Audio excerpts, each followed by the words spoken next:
Hello friends. ये आज का टॉपिक जो है वो बेहद महत्वपूर्ण होने वाला है।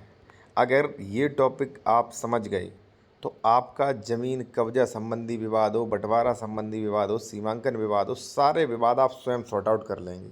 ठीक है। और ज़मीन खरीद रहे हैं तो उसमें कोई धोखाधड़ी भी नहीं होगी। ठीक है ना। तो ये टॉपिक बेहद ज़रूरी है कि विपक्षी ज़मीन पर निर्माण नहीं करने दे रहा है, तो इसके लिए आवश्यक कार्रवाइयाँ क्या हैं, एग्जीक्यूटिव कार्रवाइयाँ क्या हैं, और जो इन पर सेक्शंस हैं जैसे 24, 164 BNSS 116, ये सारे सेक्शंस के बारे में बात करेंगे। तो अगर आप आम व्यक्ति भी हैं तो सीख जाएंगे भाई कैसे हमको ये विवाद सॉर्ट आउट करना है। ठीक है। तो शुरू करते हैं। और देखिए, आप खुद भी समझें, एडवोकेट के भरोसे पूरा ना रहें। कोई गलत हो रहा तो आप भी तो जाने कि ये गलत हो रहा है, ये सर ये नहीं, इस पर एक बार विचार कर लीजिए। ठीक है ना। तो चलिए मैं आपको बताता हूँ, और पूरा एक्ट में लाया हूँ। 107 हो गया, ठीक है, आपका बेदखली का हो गया, नुकसानी की रकम भरपाई के लिए हो गया, और रजिस्ट्री के बाद आपको कब्जा नहीं मिल रहा, उस पर नियम क्या है, प्रॉपर्टी ट्रांसफ़र एक्ट के सारे एक्ट सब आपके सामने लाए। ठीक है। क्योंकि देखिए बड़ा चैनल है, हमारी रिस्पॉन्सिबिलिटी बनती है भाई कि आपको जो चीज़ डिलीवर हो रही है वो सही हो। ठीक है ना। और देखिए, कई लोग हमारा कॉन्टैक्ट नंबर मांगते हैं, तो अगर आप किसी मैटर में बेहतर विशेषज्ञ द्वारा कानूनी सलाह लेना चाहते हैं तो कॉन्टैक्ट नंबर वीडियो के डिस्क्रिप्शन में मिल जाएगा। या आप कोई डॉक्यूमेंट चेक करवाना चाह रहे हैं या एप्लीकेशन लिखवाना चाह रहे हैं। ठीक है। जैसे मान लीजिए आप कोई ज़मीन खरीदे, डॉक्यूमेंट चेक कराना, जैसे डबल रजिस्ट्री, अंश से अधिक विक्रय, 143, 80, ठीक है, इस पर लोन तो नहीं, विवादित तो नहीं, वो सारी चीज़ें आप चेक करवा सकते हैं। नंबर वीडियो के डिस्क्रिप्शन में मिल जाएगा। देखिए साथियों, सबसे पहले तो ये है कि अगर आपकी कोई प्रॉपर्टी पर विवाद कर रहा है, कोई भी पार्टी है, तो आप पहले चीज़ों को समझें कि ये विवाद किस लिए कर रहा है। ठीक है। अब देखिए मैं आपको थोड़ा समझा दूँ, थोड़ा ये कानून पीछे कर दीजिए, थोड़ा चीज़ें मैं आपको समझा दूँ और आपको समझना भी पड़ेगा। जैसे आपने यहाँ ज़मीन ली, आपका नाम है साथियों ए, बी यहाँ पर विवाद कर रहा है, तो आप ये समझें कि विवाद क्यों कर रहा है। भाई मेरी डबल रजिस्ट्री है, अंश से अधिक विक्रय है, या मान लीजिए बी ये कह रहा है कि नहीं हमारा यहाँ तक है, या बी ये कह रहा है कि हमारा हिस्सा है, हमारा बंटवारा नहीं हुआ, अभी नहीं हम निर्माण करने देंगे। ठीक है। या अभी इलीगल तरीके से कब्जा किए, सिर्फ दबंगई दिखा रहा है। तो आप ये समझें भाई है क्या मैटर। ठीक है। वकील को, एडवोकेट को आप सही मैटर बता पाएंगे तो सही सेक्शन में जाएंगे। कैसे? अब बी कह रहा है कि नहीं हमारा यहाँ तक कब्जा है, तो मैटर ये आपका सॉर्ट आउट होगा सेक्शन 24 में, सीमांकन करवा लीजिए। और मैं तो कहूँगा एग्जीक्यूटिव सीमांकन करवाएं। अगर भी ये कह रहा है कि नहीं हमारा बंटवारा नहीं हुआ, हम नहीं कब्जा कर देंगे, तो ये मैटर जाएगा 116 और 117 में, मिन जुमला नंबर है तो धारा 30 में जाएगा, 30(2) में जाएगा। ठीक है। और अगर बी यहाँ पे काफ़ी लंबे समय से कब्जा की है तो धारा 134 में जाएगा। ठीक है। और नुकसानी दर लेना है तो 127 में नियम होगा।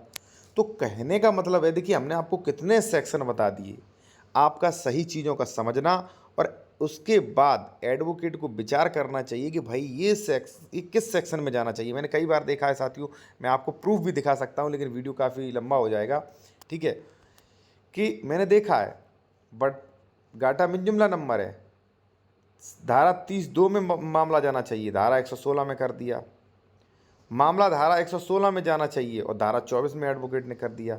बाद में कमिश्नरी तक से हारते हैं, जो अपीली न्यायालय होते हैं वहाँ से हारते हैं। तो सबसे पहले मैं कहूँगा साथियों कि कार्रवाइयाँ करने से पहले आप किसी बेहतर वकील से सलाह लें। सबसे पहले तो खुद चीज़ों को समझें, बेहतर वकील से सलाह लें, एक दो वकील से सलाह लें। आप चाहे मुझसे भी ले सकते हैं। आप ये मत समझना हम इसलिए कह रहे हैं कि मुझसे ही लीजिए। ठीक है। अगर आपके पास कोई विश्वास पात्र एडवोकेट है तो अच्छी बात है कि इस पे क्या होना चाहिए और किस सेक्शन में जाना चाहिए। ठीक है ना। तो वो सबसे चीज़ें, सारे डिसीजन लेके फिर आपको सही सेक्शन में जाना चाहिए। चलिए अब मैं आपको बताता हूँ कि चीज़ें क्या हैं, कानून क्या कहता है इस विषय में। देखिए, अक्सर जो विवाद होते हैं, अब मान लीजिए आपकी भाई कोई पैतृक ज़मीन है, ये इस पर ए आपका नाम है, भाई बी यहाँ पे कब्जा कर रहा है। ठीक है। निर्माण करने जा रहे हैं, वो नहीं करने दे रहा, तो इससे बढ़िया है सेक्शन 24 में आप सीमांकन करा लो, चीज़ें क्लियर हो जाएंगी, प्रशासन के अधिकारी बता देंगे। फर्स्ट ये हो गया। दूसरा, अगर मान लीजिए कब्जा किए बैठा है तो बेदखली करिए। अगर खरीदी है तो देखिए क्या करिए, यहाँ पे देखना, एक क्रेता विक्रेता से बेहतर स्वामित्व नहीं रख सकता। यानी कि आप क्रेता हो, मैं विक्रेता, तो मुझे पता है मेरा कहाँ स्वामित्व था इस ज़मीन में, कहाँ पोजीशन में था। ठीक है।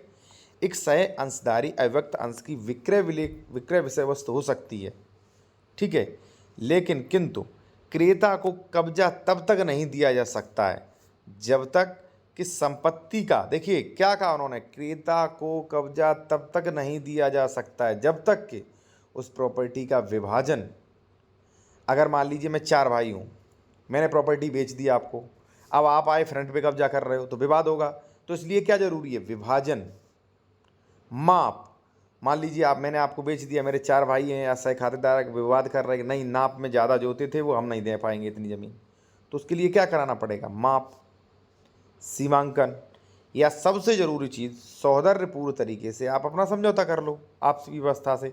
और 60% केसों में यही होता है जहाँ विवाद नहीं होते, बता 40% में विवाद हो रहे हैं आजकल, ठीक है। तो इसीलिए मैं कहता हूँ भाई ज़मीन जब खरीद रहे हो भाई, तो डबल रजिस्ट्री, अंश से अधिक विक्रय, उस पर कोई केसेस तो नहीं चल रहे, किस प्रकार की ज़मीन, श्रेणी नंबर, खातेदार का वार 143, सारी चीज़ चेक करो, ठीक है।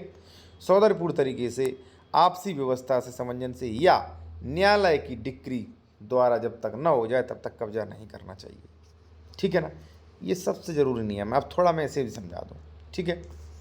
देखिए साथियों, मेरे पास कई लोग ऐसे आते हैं या मेरे संज्ञान में कई लोग ऐसे हैं जिन्होंने ये गाटा संज्ञा मान लीजिए 96 और 96 की इन्होंने रजिस्ट्री करा ली, ठीक है ना, और इन्होंने दाखिल खारिज भी करा लिया, ठीक है ना, उसके बाद भी पोजीशन नहीं ले पा रहे हैं, क्योंकि मान लीजिए 3 भाई थे, ए था, बी था और सी था।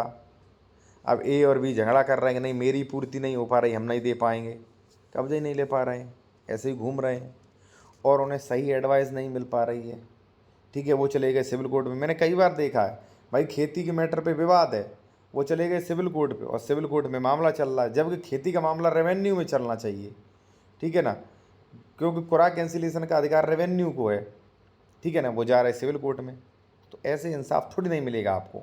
मैंने सबसे पहले क्या कहा, पहले आप ये सुनिश्चित करिए कि भाई हमारा मैटर क्या है।